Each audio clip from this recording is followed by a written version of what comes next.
de leur position dans le Christ.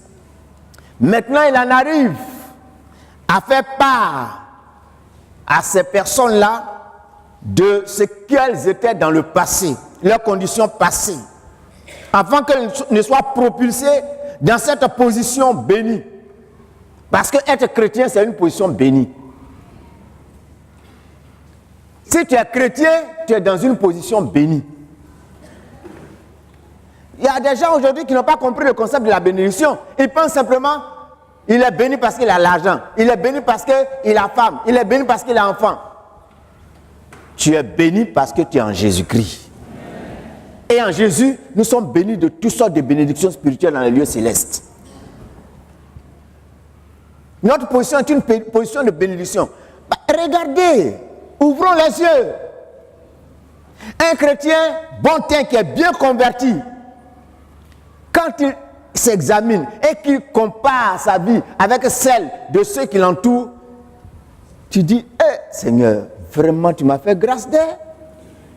Parce que quand vous voyez les païens en train de courir vers des choses de rien, de néant, et que vous, face à ces choses, ça ne vous fait ni chaud ni froid, tu es en droit de dire, Seigneur, tu m'as béni. Hein? La dernière fois, l'ancien bois, il racontait son histoire où, il n'était pas converti, il marchait certainement d'un bon groupe plateau, bien, je ne sais pas de quel quartier, pour aller, comment tu appelles le village là-bas, à Daou, à pied, la nuit, à cause de quoi? Aller danser.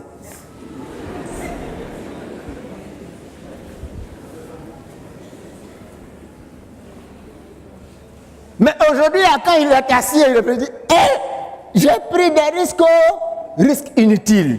Je me suis fatigué pour rien. Parce qu'aujourd'hui, il est dans une position bénie en Jésus-Christ. Une position de stabilité. Chers frères, chères sœurs, réjouis-toi de ce que tu es sauvé en Jésus.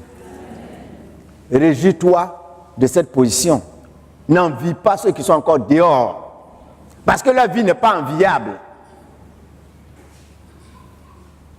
Donc, après avoir mis l'accent sur cette position bénie, l'apôtre Paul va venir quand même leur rappeler leurs conditions passées. Ce texte, ce passage, peut être intitulé « L'Église au passé ». Celle qu'on appelle l'Église, son passé, avant de voir le présent. Et ici, dans ce texte, il va relever la position de celle qui est maintenant rachetée, c'est-à-dire l'Église. Et il rappelle cela, et il va maintenant mettre l'accent plutôt sur ce qui doit être le fait, et ce qui naturellement est le fait de celle qui est devenue l'Église. Et il parle des bonnes œuvres. Les bonnes œuvres. Et la question relative aux bonnes œuvres, pour résumer, est une question qui est mal perçue par bien des religions. Nous en savons quelque chose.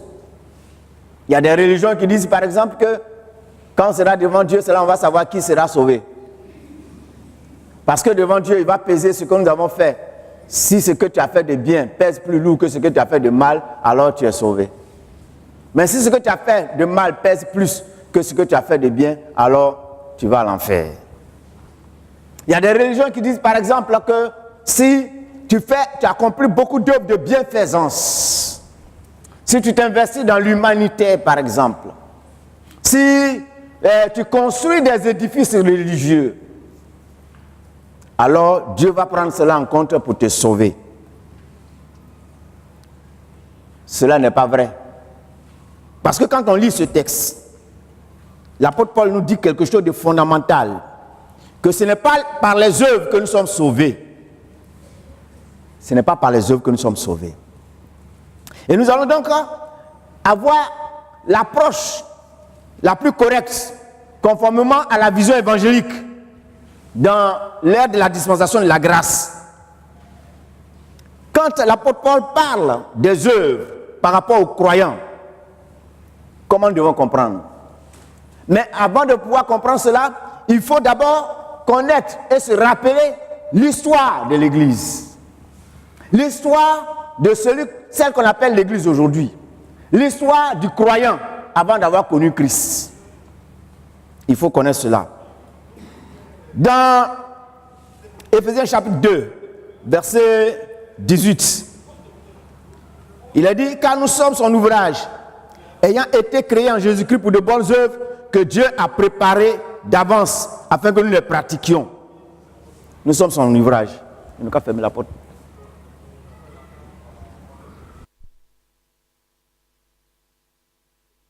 Ce texte, c'est qu'il est écrit que nous sommes son ouvrage et que nous avons été créés en Jésus-Christ pour de bonnes œuvres que Dieu a préparées d'avance afin que nous les pratiquions.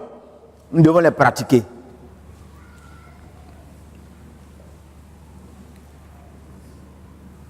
Je ne veux pas être long ce matin. Je veux aller à l'essentiel en parlant de la condition initiale de celle qui est devenue l'Église. En d'autres termes, l'Église au passé, ou le croyant avant d'avoir connu Christ. Le verset 1 du chapitre 2 dit, vous étiez morts par vos offenses et par vos péchés. Vous étiez morts par vos offenses et par vos péchés. Voici le résumé de la vie du croyant avant d'avoir connu Christ. Comme tout être humain, nous étions morts dans nos offenses et dans nos péchés. Verset 2b, il est dit, selon le prince, nous marchons, dans lequel vous marchez autrefois, selon le prince de ce monde, selon le prince de la puissance de l'air, de l'esprit qui agit maintenant dans les fils de la rébellion. C'est-à-dire, notre vie était dominée et contrôlée par la puissance de l'air. Cette puissance de l'air est incarnée par Satan. Donc celui qui ne connaît pas le Seigneur, qui est son maître, qui le gouverne, qui le contrôle, celui qui le contrôle, c'est Satan. Jean 12, verset 31, Jésus dit, maintenant le prince de ce monde sera jeté dehors. Qui est le prince de ce monde? C'est Satan. 2 Corinthiens 4, verset 4. Pour les incrédules dont le Dieu de ce siècle a aveuglé l'intelligence, afin qu'ils ne visent pas briller la splendeur de l'évangile de la gloire de Christ, qui est à l'image de Dieu. Qui aveugle leur intelligence? C'est le prince de ce monde, le prince de ce siècle, Satan. 1 Jean 5, verset 19. Nous savons que nous sommes de Dieu et que le monde entier est sous la puissance du malin. Le monde entier est sous la puissance du malin. Qui domine et qui dominait nos vies? C'est le prince de ce monde, la puissance de ce monde qui nous dominait et qui dominait l'Église. C'est ce qu'il faut réaliser. Et je voudrais que quelqu'un réalise ce matin cette réalité spirituelle qui est patente et qui est évidente dans sa vie. Tu ne connais pas Jésus. Tu n'as pas encore accepté Jésus. Tu tergiverses. Ta vie est chancelante. Tu viens à l'église, mais tu ne veux pas prendre la décision qu'il faut prendre pour marcher avec Jésus. Parce que tu es manipulé. Parce que ton intelligence est obscurcie. Quelqu'un manipule ton intelligence. Quelqu'un aveugle ton intelligence. Quelqu'un jette un voile sur ton intelligence. Ce quelqu'un-là, c'est le diable. Il y a des gens qui, ne connaissant pas Dieu, pensent qu'ils sont libres. Celui qui ne connaît pas Dieu, il n'est pas libre. Il est dominé, il est esclave. Il est gouverné par quelqu'un qui est un maître implacable. Ce maître implacable te fait accomplir des œuvres dont tu as honte, que tu regrettes. C'est le diable. Je voudrais te dire ce matin de quitter la domination du diable. Je voudrais te dire ce matin de quitter le pouvoir du diable. Et tu peux quitter le pouvoir du diable. Et Dieu a mandaté quelqu'un pour cela. Ce quelqu'un que Dieu a mandaté, c'est Jésus-Christ de Nazareth. Tu penses que tu es libre, mais en réalité, tu n'es pas libre. La Bible dit que chacun est esclave de ce qui a triomphé de lui. En réalité, tu n'es pas libre. Tu es contrôlé, tu es manipulé, tu es dominé, tu es écrasé. Et tu n'es pas tranquille. Et tu n'es pas heureux. Car le bonheur ne se trouve pas avec le diable. La joie ne se trouve pas avec le diable. Celui qui donne la joie, une joie incommensurable, une joie mystérieuse, c'est Dieu en Jésus-Christ. Je voudrais t'inviter à faire la paix avec Dieu, afin d'expérimenter cela, afin de quitter la tyrannie du diable. Il est dit que le croyant, et quand on lit ce texte, est à l'image de celui qui le dominait. Oui, nous étions à l'image de celui qui nous dominait. Et sa vie était totalement à l'opposé des principes du Créateur. Donc une vie manifestant la rébellion, se traduisant dans plusieurs éléments. La vie de celui qui ne connaît pas Dieu, c'est une vie de rébellion. C'est ce qui est relaté dans ce texte, au verset 2. Il dit, le prince de la puissance de l'air, de l'esprit qui agit maintenant dans les fils de la rébellion. Tu ne connais pas Dieu. Et comme tu ne connais pas Dieu et tu ne marches pas avec Dieu, tu es un rebelle. Dieu t'appelle un rebelle. Pourquoi tu es rebelle? Tu es rebelle parce que tu es en rupture de banc avec les principes de Dieu. Ce n'est pas le diable qui t'a créé. Ce n'est même pas tes parents.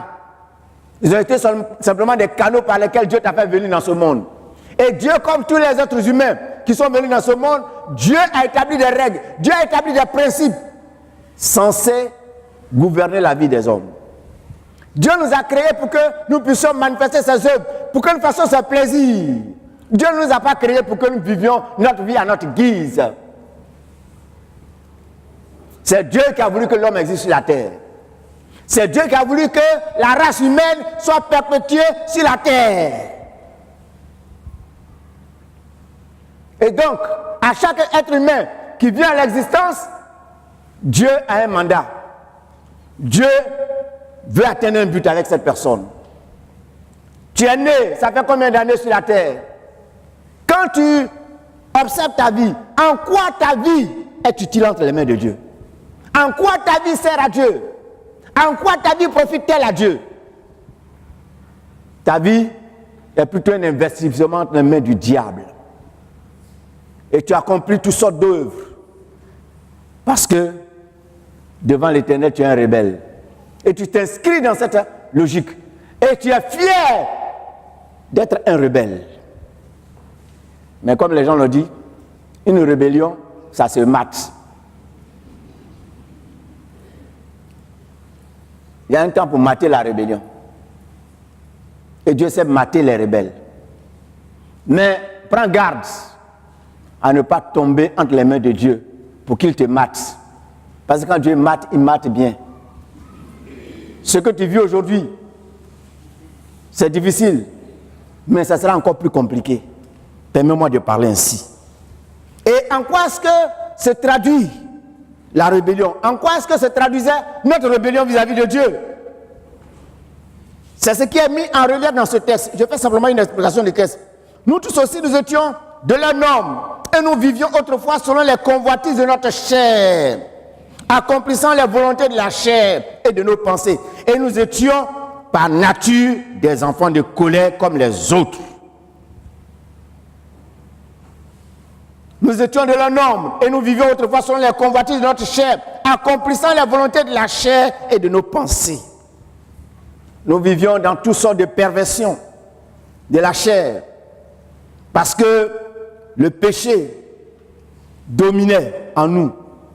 Et par ce canal-là, on est rendu plutôt vulnérable face à des désirs immodérés, face à des désirs et des appétits charnels, sans considération de l'aspect moral ou immoral des choses. On ne considère pas les choses par rapport à ce qui est normal, à ce qui est moral ou bien ce qui est immoral. C'est ce qui se passe aujourd'hui.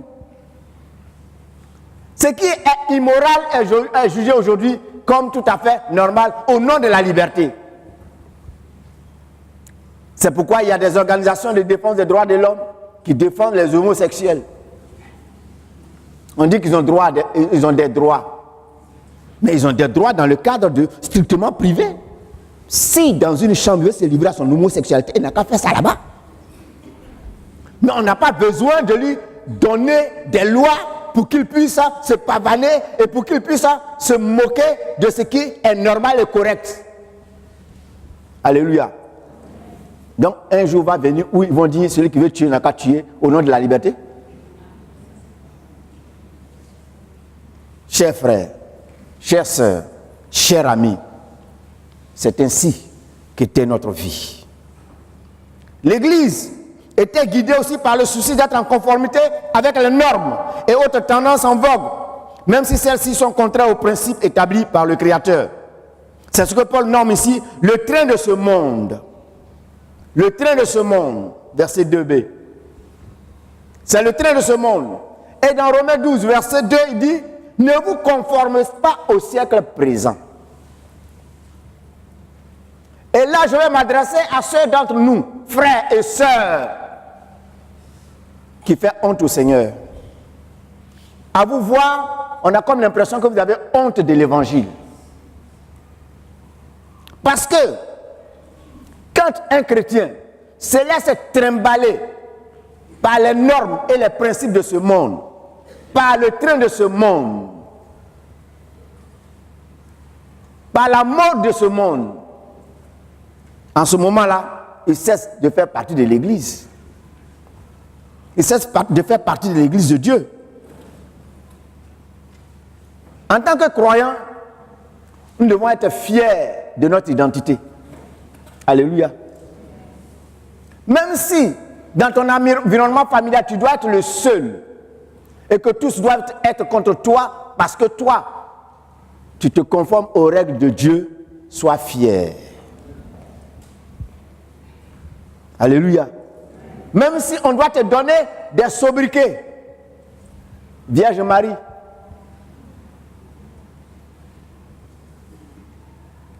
Apôtre Saint Jean. Saint Michael. Monsieur l'archange. Sois fier qu'on te donne ces sobriquets. C'est la marque que toi, tu ne marches pas selon le train de ce monde. Que tu es en rupture de banc avec le train de ce monde. Chers amis, tous les concepts du monde passent et repassent. Alléluia. Les choses dans lesquelles ils s'affirment aujourd'hui, ça va passer. Ça va passer.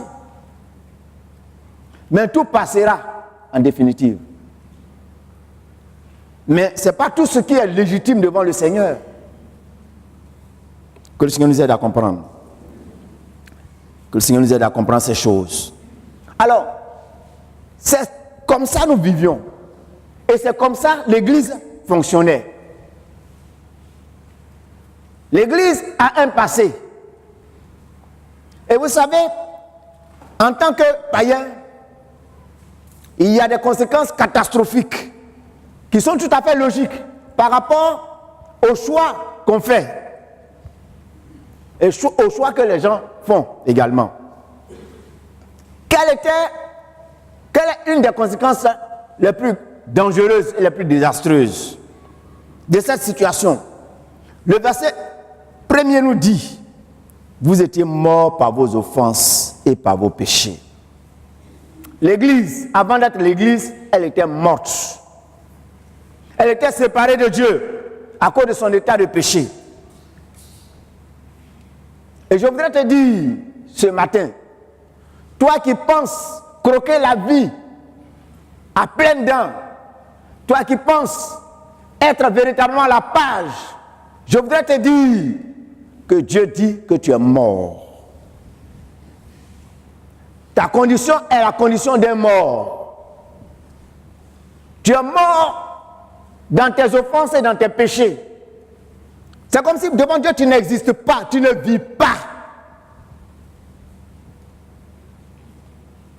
Même si tu respires avec tes narines, et que tu te déplaces. Mais pour Dieu, tu es mort. Mort sur le plan spirituel. Tu as une âme qui vagabonde dans l'espace. Mais en réalité, pour lui, tu n'existes pas. Pourquoi? Parce que tu n'as pas de relation avec ton Créateur. Tu n'as pas de connexion avec ton Créateur. Et l'homme sans Dieu, il n'a pas de connexion avec son Créateur.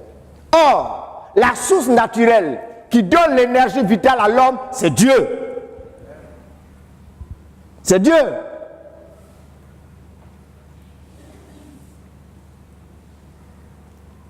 Dans Ephésiens 4, verset 18, Paul dit, ils ont l'intelligence obscurcie. Ils sont étrangers à la vie de Dieu à cause de l'ignorance qui est en eux, à cause de l'endurcissement de leur cœur. Ils sont étrangers à la vie de Dieu. Ils ont l'intelligence obscurcie. Puisque tu es étranger à la vie de Dieu, tu es mort. Tu n'existes pas. Mais tu es en sursis. Avant de connaître la mort la plus dangereuse, la seconde mort. Troisième élément, dans le verset 3, il est dit, nous tous aussi, nous étions de leur nombre. Et nous vivions autrefois selon les convoitises de notre chair, accomplissant les volontés de la chair et de nos pensées. Et nous étions par nature des enfants de colère comme les autres. Nous étions sous la menace de la colère de Dieu. L'Église était sous la menace de la colère de Dieu. Et celui qui ne connaît pas Jésus, il est sous la menace de la colère de Dieu. Dieu, il nous a dit, c'est vrai qu'il est lent à la colère et riche en bonté. C'est vrai. C'est sa bonté qui se traduit. Et qui peut être traduite par sa miséricorde. Qui nous offre des opportunités. Comme le fait d'entendre l'évangile. Comme le fait de recevoir le témoignage de nos proches. Qui nous appellent au Seigneur.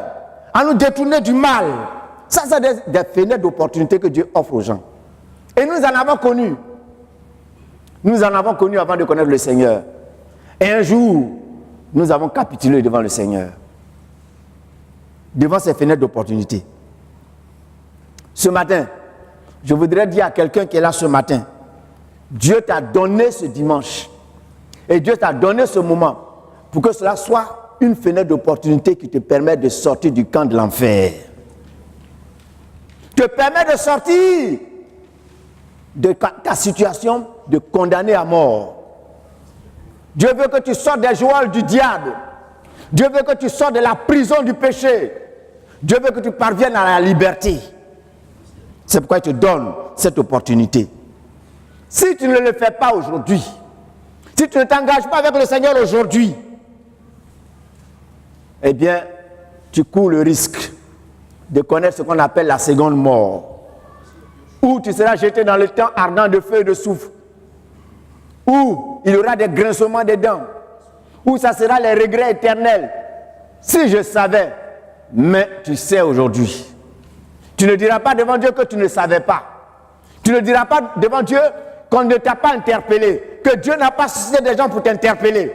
Nous, un jour, Dieu a placé sur notre chemin des hommes et des femmes qui nous ont interpellés. C'est ce qui fait qu'aujourd'hui, on se plaît dans sa présence. Et nous sommes devenus l'Église. Qu'est-ce qu'il nous faut retenir par rapport à ce passé de l'Église? À cause de cette position originelle de péché, aucune action antérieure jugée bonne aux yeux des hommes n'était à comptabiliser par Dieu dans le cadre du salut. C'est vrai, tu es un pécheur, mais un pécheur qui a fait peut-être quelquefois du bien.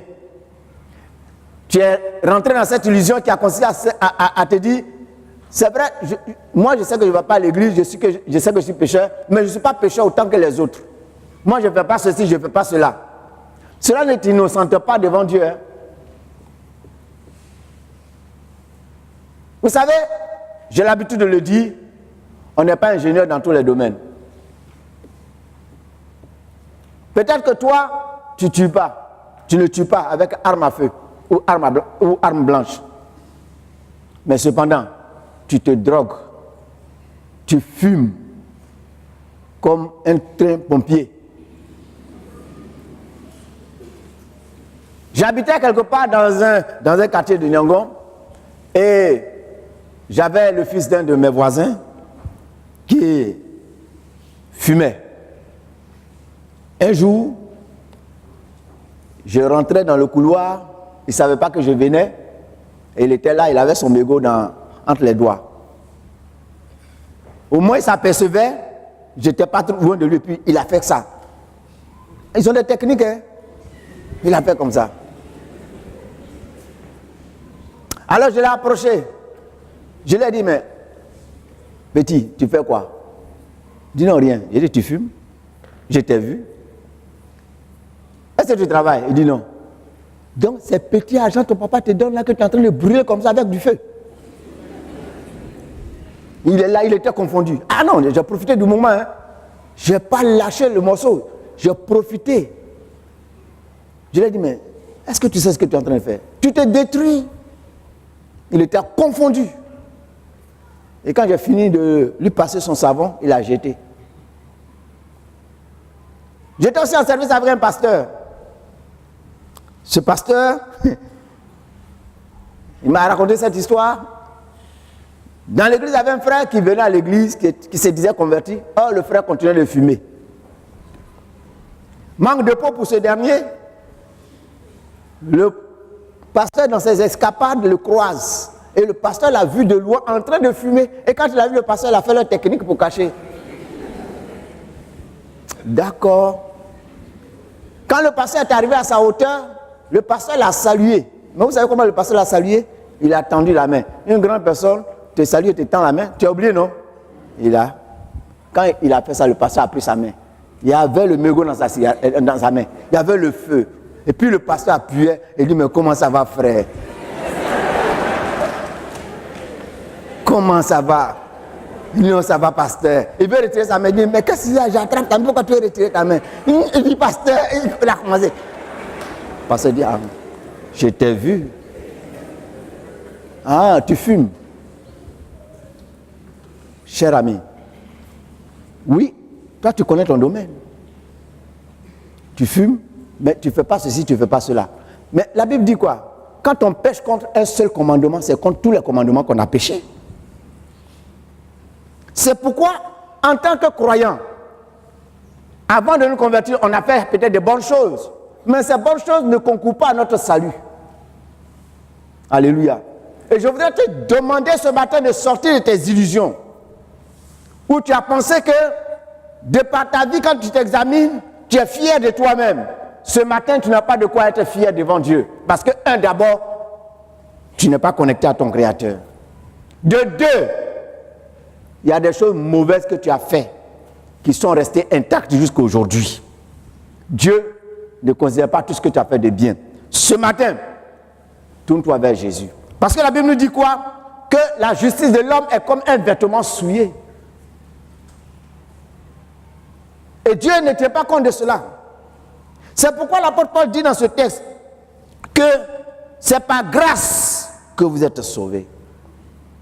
Par grâce que nous sommes sauvés, quand on considère notre passé, et nous devons savoir apprécier la grâce de Dieu à notre égard. Alléluia. Chacun d'entre nous est bien placé pour rendre son témoignage, pour apprécier la grâce de Dieu à son égard. Je bénis le Seigneur qui s'est révélé à moi. Moi, fils de féticheur, animiste, moi qui ai bu l'eau de Canaries, un canari qui est là, je ne sais pas depuis combien de siècles. J'étais malade. Parce qu'à l'époque, quand je ne m'étais pas encore converti, il m'arrivait de tomber malade. Je faisais une de ces crises de palu. Je ne sais pas si c'est palu, mais ça pouvait durer 3 semaines. 3 semaines. Avant que je ne tombe malade, la veille, je faisais toujours un rêve. Et je voyais quelque chose dans ce rêve. Quand je vois ce quelque chose, dès la fin de mon rêve, je m'écris, je sais que je vais tomber malade. Le lendemain arrive. Avant que le soir n'arrive, je tombe malade. Et quand je tombe malade, c'est pour 2 semaines, mais 3 semaines. Je ne peux pas manger. Et je maigrissais.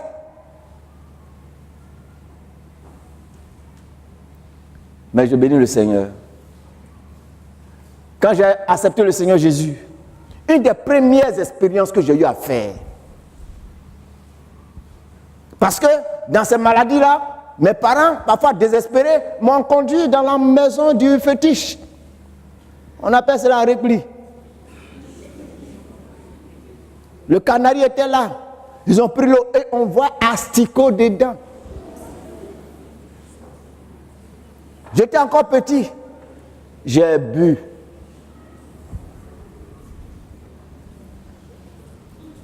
J'ai bu. Mais quand je me suis converti, ma délivrance va venir comment? Ce n'est pas quelqu'un qui a prié pour moi pour que je sois délivré. C'est moi-même. Quand je me suis converti dans mes premiers mois de conversion, je me suis couché un jour, j'ai fait le même rêve. Je me suis écrié, je vais tomber malade.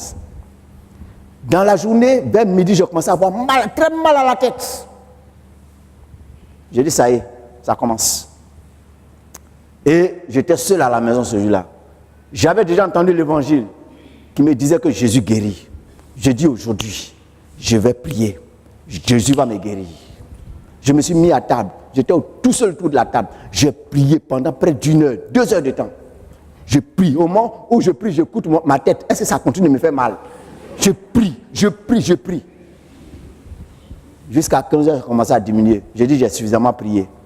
Je vais faire ce que je ne peux pas faire. Je vais sortir, aller me balader. Je me suis baladé jusqu'à 18 heures. C'est fini. C'est fini. Et c'est fini. Je n'ai plus fait ce genre de cauchemar. Cette maladie-là, c'est derrière. Cher ami, cher frère, c'est ça qu'on appelle la grâce de Dieu. Ce matin, je voudrais te dire, quel que soit ce que tu as été, Jésus a signé le décret royal pour te gracier depuis la croix. Il y a plus de 2000 ans. Mais c'est toi qui es en train de laisser traîner les choses. Tu es en train de laisser traîner ton bonheur. Oui, la grâce de Dieu est là. La grâce de Dieu est là. Alors, face à ce passé qui n'était guère reluisant, comment devons-nous percevoir les bonnes œuvres? Je vais terminer à ce niveau-là. Comment doit-on percevoir les œuvres préparées par Dieu pour le croyant? Éphésiens 2, verset 10. Car nous sommes son ouvrage, ayant été créé en Jésus-Christ pour de bonnes œuvres que Dieu a préparées d'avance afin que nous les pratiquions. Dieu a préparé d'avance pour que nous puissions pratiquer. Les conséquences antérieures de notre position faisaient que nous ne pouvions pas avoir des œuvres que Dieu agrée. Mais à présent, nous allons considérer ce que cette position nouvelle en Christ doit produire comme rayonnement en nous. On change de statut, on change de position. Et quand on change de position, comment cela doit être manifeste pour le croyant? En Christ, le croyant est introduit dans la vie avec Dieu, parce que la Bible appelle la nouvelle naissance. C'est par là qu'on rentre dans la vie de Dieu, par la nouvelle naissance. Jean 3, verset 3. Jésus lui répondit, et parlant donc à Nicodème, en vérité, je te le dis, si un homme ne naît de nouveau, il ne peut entrer et ne peut voir le royaume de Dieu. C'est la porte d'entrée dans le royaume de Dieu. La nouvelle naissance. Il faut naître de nouveau. Aujourd'hui, on a besoin que les chrétiens soient nés de nouveau. Si vous avez des chrétiens qui manifestent un certain comportement, cela parfois met en relief le manque et le fait qu'ils ne soient pas nés de nouveau. On a aujourd'hui beaucoup de chrétiens qui sont des religieux assemblés de Dieu. C'est-à-dire, depuis leur conversion jusqu'à aujourd'hui, ils sont comme ça. Mais ils ne manquent pas dimanche à l'église. Parce que même, ils sont chrétiens de dimanche. Parfois, ce sont des gens même qui ne se réunissent pas en semaine. Pourquoi que ce soit sur le plan spirituel. Mais dimanche, il est là.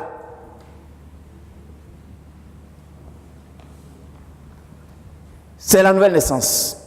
Dans cette opération qui est une opération surnaturelle, opérée par Dieu, au moyen de sa parole et de son esprit, si l'homme fait capituler sa volonté devant les injonctions de Dieu, eh bien, le Seigneur lui donne la possibilité de le recréer, d'être recréé.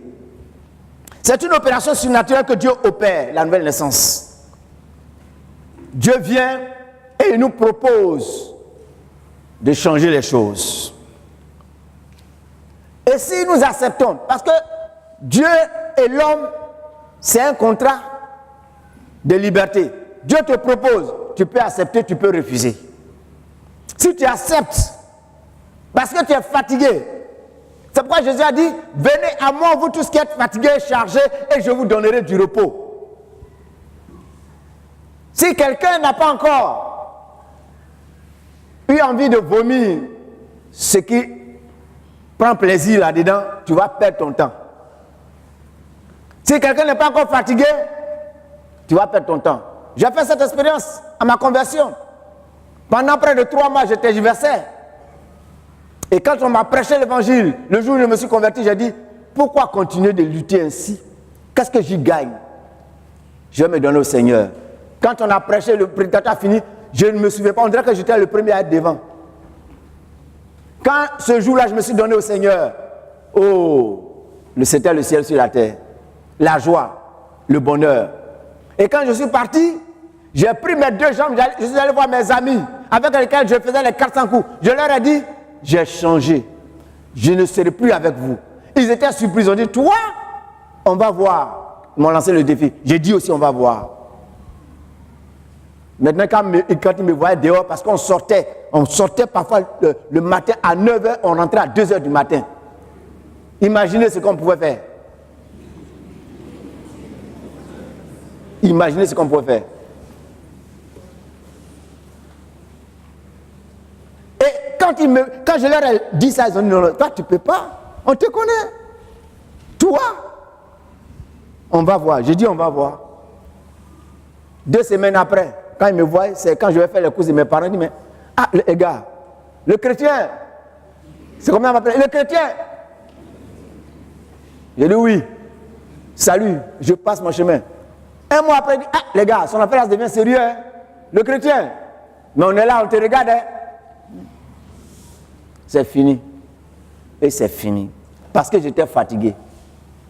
Je n'avais pas de repos dans tout cela. Ce matin, je voudrais que toi-même, tu t'examines. Examine ta vie. La vie que tu mènes là, ça te plaît? Tu gagnes quoi dedans? Si tu as gagné là, envoie-moi aussi. Est-ce que tu dors dans ça? Est-ce que tu es heureux dans ça? Tu es heureuse dans ça? Ce matin, je voudrais te dire, si tu es fatigué, viens à Jésus. Jésus maintenant va changer les choses. Jésus va venir. Jésus va transformer ta vie. C'est pourquoi il a dit dans 2 Corinthiens 5, verset 17, si quelqu'un est en Christ, c'est une nouvelle créature. Mais la vraie version, c'est une nouvelle création. Dieu va te recréer. Dieu va te refabriquer. Dieu va te donner un cœur nouveau. Et avec ce cœur nouveau, tu auras des envies nouvelles. Des envies qui auront changé. Et toi-même, tu seras surpris parce que tu seras devenu. Que le Seigneur nous aide. Quelles sont les conséquences logiques de la vie nouvelle en Christ? Le croyant en Christ va comme un homme normal, normalement conçu, manifester les germes et autres traits de caractère de celui qui l'a enfanté. Quand on voit un enfant, on dit tel père, tel fils. Aujourd'hui, même si au plan physique, il n'y a pas trop de ressemblance, mais ils ont ce qu'on appelle les tests ADN et consorts. Avec les tests de sang, on sait qui est le père, qui est la mère. Donc ceux qui, après avoir trompé les femmes, et puis ils prennent le malin plaisir pour dire, c'est pas qui, qu'est-ce qui prouve que c'est moi? Qu'est-ce qui prouve que c'est moi? Dieu a permis que la science découvre les techniques pour attraper.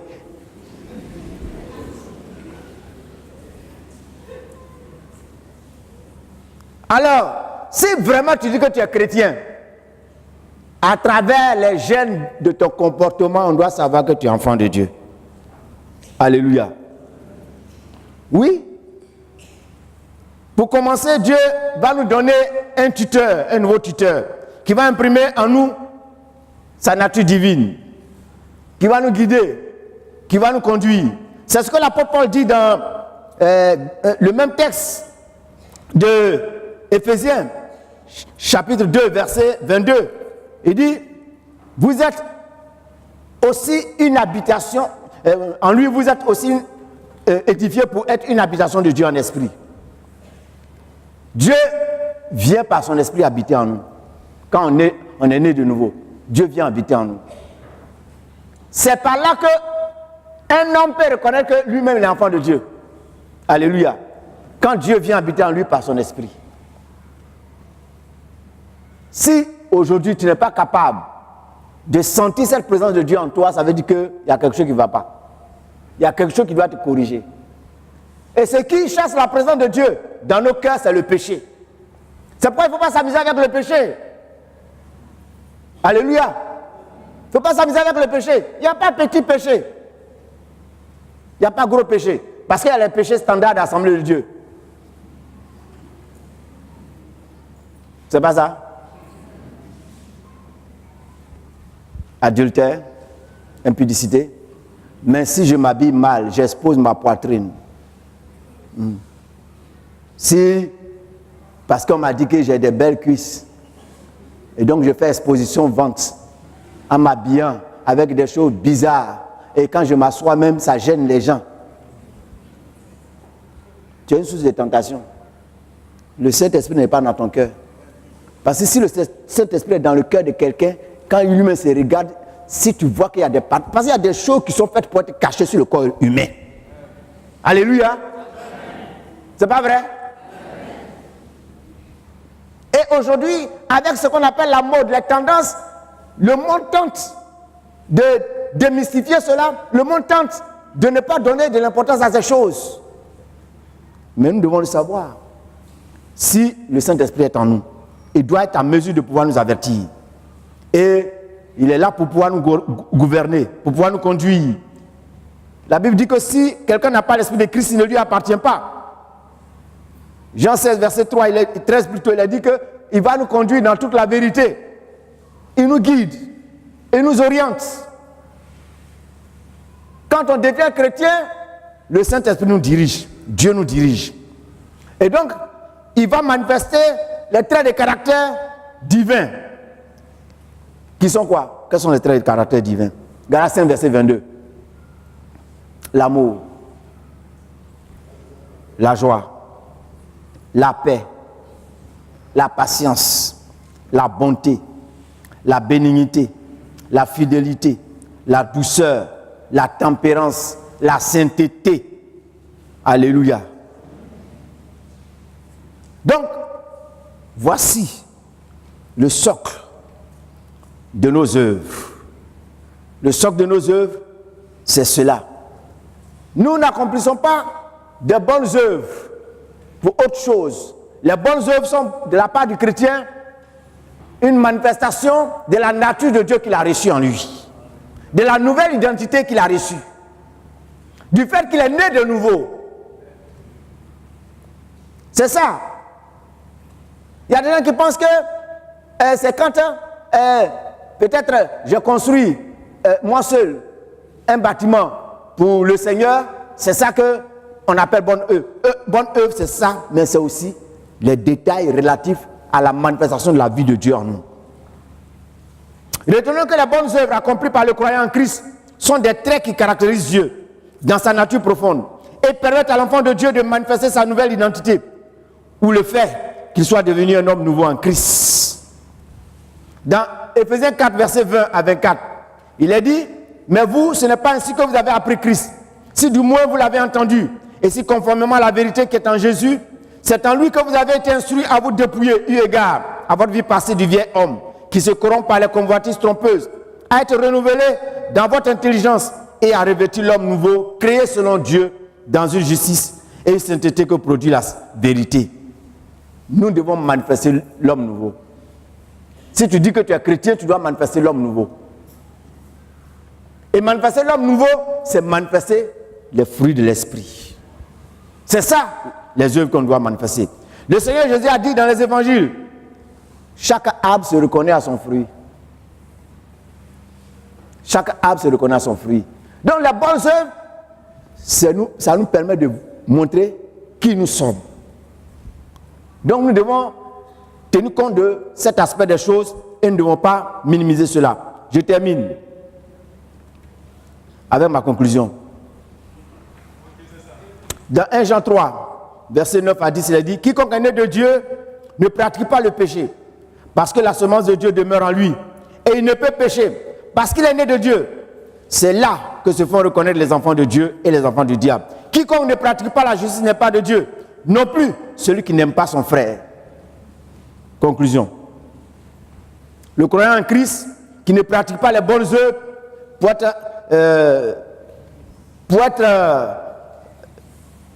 pour refléter sa nature nouvelle, on doit considérer cela comme une anomalie. S'il prétend être enfant de Dieu et qu'il ne pratique pas les bonnes œuvres, eh bien, il y a quelque chose qui cloche dans son affaire. Parce que on ne pratique pas aussi les bonnes œuvres pour être sauvé, parce que nos œuvres que nous accomplissons sont comme des vêtements souillés. Nous pratiquons les bonnes œuvres pour démontrer que nous sommes de Dieu. Et le croyant en Christ pratique les bonnes œuvres pour manifester la nouvelle identité que nous avons reçue du Seigneur. Parce que ce sont elles qui donnent les preuves que nous sommes bel et bien ce que nous affirmons être. Tu dis que tu es enfant de Dieu et tu ne manifestes pas les œuvres, les bonnes œuvres. Cela te met en porte-à-faux avec ta nouvelle identité en Christ. Aujourd'hui, dans l'église, généralement, les gens manifestent les dons spirituels, mais ils ne manifestent pas le fruit de l'esprit. Aujourd'hui, les chrétiens courent après les manifestations spirituelles, mais ils ne courent pas après la manifestation des fruits de l'esprit. Ça ne se voit pas. C'est ce qui fait que l'église régresse en puissance. Ce qui donne de la puissance à l'église, c'est la manifestation des dons spirituels ajoutée aux fruits de l'esprit. Si nous voulons une église puissante, si nous voulons une église vivante, ne négligeons pas le fruit de l'esprit. Ne négligeons pas le fait d'incarner ou de manifester la vie de Dieu tous les jours. Aujourd'hui, il y a beaucoup de chrétiens qui ne manifestent pas les œuvres de Dieu dans leur vie. Manifester les œuvres de Dieu dans nos vies, c'est être patient les uns envers les autres. C'est être tolérant les uns envers les autres. C'est être prêt à nous pardonner les uns envers les autres. Alléluia. Et on est là, parfois on joue la politique de l'Autriche. On joue les gros hypocrites. On ne s'aime pas. On se critique. On a un regard dur vis-à-vis des autres. C'est ce qui fait que certains quittent les églises. Moi, parfois quand des chrétiens quittent une église et qu'il arrive, je lui demande, mais qu'est-ce qui s'est passé? Parce que tu ne sais pas ce que tu vas trouver ici. Et ceux qui quittent des églises pour des choses qui n'en valent pas la peine, parce qu'ils ont eu un différend avec quelqu'un, ils ont eu un différend avec un frère, une soeur, et ils quittent. Mais là où tu t'en vas, ce n'est pas les anges qui sont là-bas. Là où tu as quitté, tu sais, là-bas, pour là-bas, là. Mais là où tu t'en vas, tu ne connais pas ce qui est là-bas. Tu ne connais pas le contexte. Tu ne sais pas vers quoi tu es en train de courir. Parce que toutes les églises sont peuplées d'hommes et de femmes, imparfaits et imparfaits. Alléluia. Cependant, ce qui peut nous aider à vivre ensemble, c'est le fait de manifester le fruit de l'esprit. Mon frère, il est compliqué, mais moi je le supporte. Je l'aime comme ça. Alléluia. Je manifeste la patience en son égard. Je prie pour lui. Il peut être comme moi, tranchant. Quand ça ne va pas, il parle. Mais je le supporte. Alléluia. Non, je ne vais pas prendre l'exemple de quelqu'un. Et je sais ce que vous dites de moi. Il est dur. Mais c'est son dur là que Dieu a choisi pour qu'il soit ton pasteur. Alléluia. Mais toi aussi, tu n'écoutes pas quand le pasteur parle. Et c'est pourquoi le Seigneur l'a mis là pour que c'est lui qui te redresse. Que le Seigneur nous aide. Manifestons le fruit. Manifestons les œuvres. On ne manifeste pas les œuvres pour être sauvé. On manifeste les œuvres pour démontrer qui nous sommes. Que nous sommes des enfants de Dieu. Soyons des enfants de Dieu. Alléluia. Manifestons les traits de caractère de notre identité. On sait qui est l'Ivoirien. L'Ivoirien, c'est celui qui chante l'hymne national. L'Ivoirien, son drapeau, c'est orange, blanc, vert. L'Ivoirien, c'est celui qui mange la kéké. L'Ivoirien, selon sa région, il mange soit igname, il mange soit foutou, banane. Quand tu vas au Ghana, c'est le kenken. C'est ça, Ghana. Moi, j'ai essayé plusieurs fois au Ghana. Si c'est nourriture seulement, il ne va pas au Ghana. Je ne vais pas là-bas. Parce qu'il n'y a pas de nourriture, bonne nourriture comme chez moi ici. Mais eux, quand ils mangent, ils disent c'est doux. Moi, je ne vois pas où c'est doux là. Mais comme en matière de goût et de couleur, on ne discute pas. Mais pour moi, là, je considère que c'est bon. Alléluia. Chers frères, sachons affirmer notre identité en Christ par nos œuvres. Que le Seigneur nous bénisse.